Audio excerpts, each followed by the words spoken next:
Ian? Well, I think they're going to get Zubimendi, aren't they? That's pretty clear. I mean, everybody keeps talking about Isak, but I don't think that's happening because I think Newcastle will make it into the Champions League, and I think he's going to stay. But they definitely need to get a classy goal-scoring striker. That it's an obvious. It's become a cliche, but I think the Zubimendi deal is more or less done, isn't it? Who do you get? Osimhen.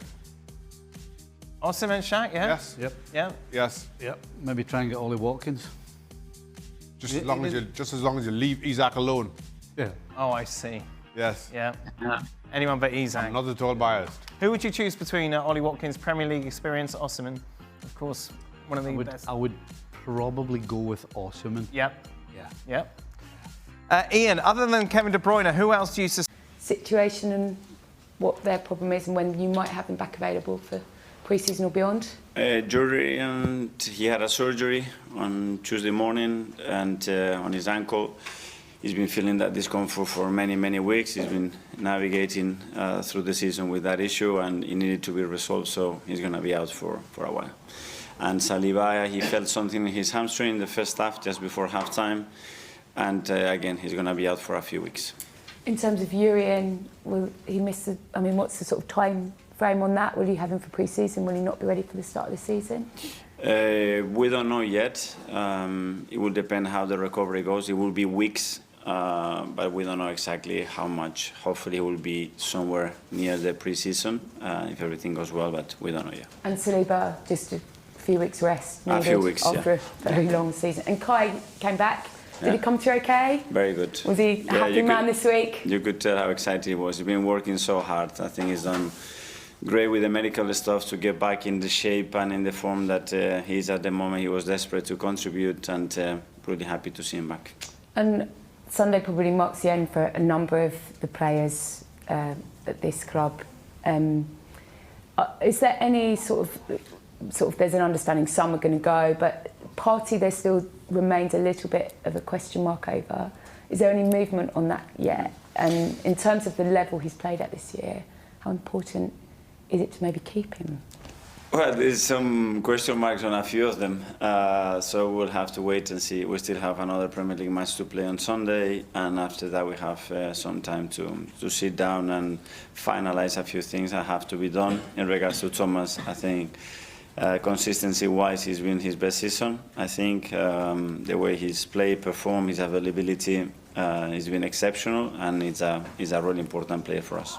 In terms of another important player for you, David Raya could get his Golden Gloves, couldn't he, on the weekend? Matt Sales and him head-to-head. So much kind of noise when you signed him. Do you sit back in your armchair with your peace and quiet at night and think, gosh, that was one of the best decisions I made bringing him in, and the improvement you've seen under him?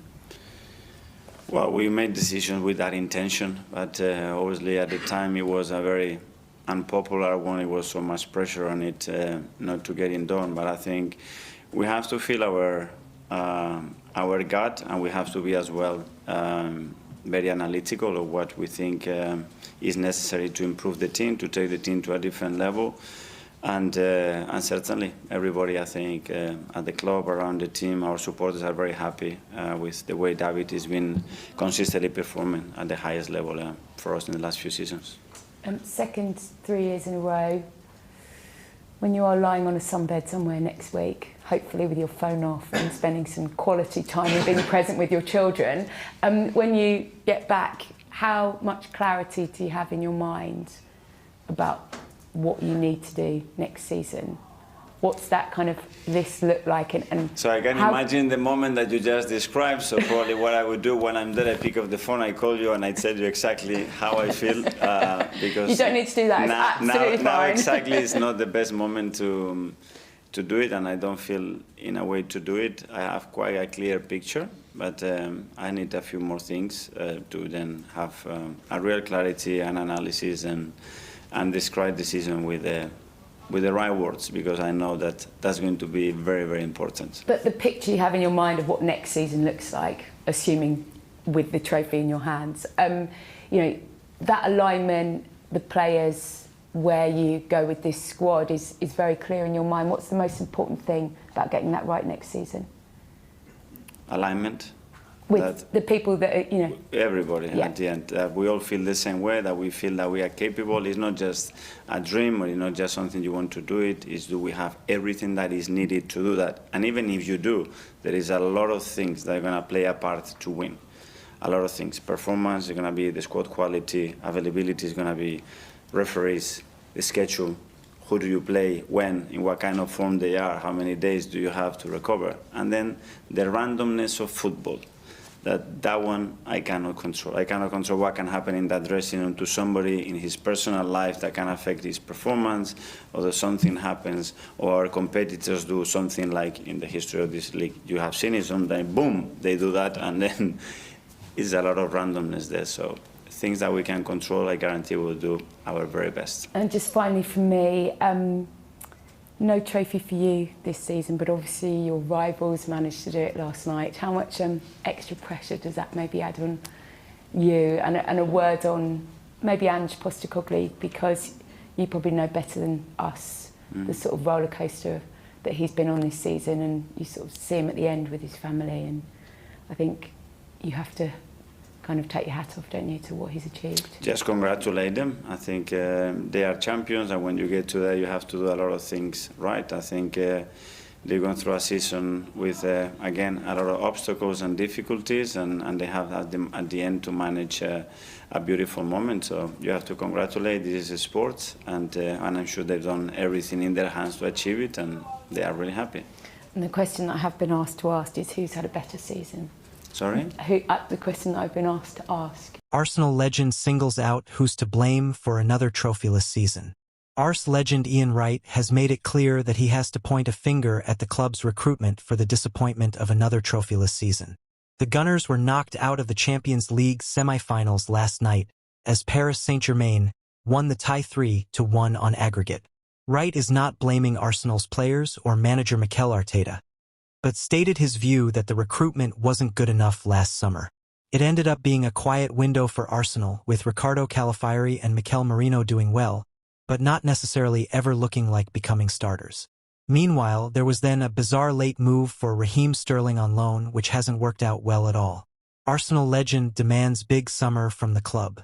Wright says it now needs to be a big summer for Arsenal, as they're not too far away from going all the way in the big competitions. The Kroenke family will likely be the subject of fan wrath, as they often have been, but there'll also be an eye on what new sporting director Andrea Berta can contribute. We literally couldn't bring anyone off the bench to help that game in the semi-final of a Champions League, Wright said on his podcast. That is the only thing that I will point a finger at in respects of the recruitment, and this is why I'm hoping that Andrea Berta has got his book out and he's ready to go, because we are 3 or 4 players away from winning the league and winning the Champions League. Mikel Arteta surely running out of time to deliver a trophy for Arsenal. As much as Arteta has widely been acknowledged as doing a great job to make Arsenal competitive again, it's surely time to bring in some silverware to show for it. Everyone can see that AFC have been superb in the last 3 years, but fans want to see trophies, and next year might be the one where the pressure is really on for Arteta to deliver. The Spanish tactician won the FA Cup early on in his reign, but they've just not quite been able to get over the line in a couple of Premier League title races. Arsenal's board are unmoved on the future of manager Mikel Arteta. Sources can confirm, despite some supporters left frustrated by another trophyless season and amid claims the Gunners would be better sacking the Spaniard and appointing a big-name alternative. On Wednesday night, Arsenal crashed out of the Champions League semi-final against Paris Saint-Germain, losing 3-1 on aggregate, leaving some fans frustrated by another season without silverware, which now means the Gunners have not lifted a trophy since the FA Cup in 2020. It was hoped the club would have secured a major piece of silverware by now, but sources there have no doubt they are extremely close to achieving that and remain very much behind the 43-year-old as a result. Indeed, sources state those on the Gunners' board feel they are within touching distance of a trophy under Arteta and will give him the support needed to secure silverware in North London. To that end, Arteta will undoubtedly remain at the helm at Emirates Stadium and will do so with unwavering support, sources have confirmed to Team Talk. They affirm the board's resolute backing, dismissing any whispers of job insecurity.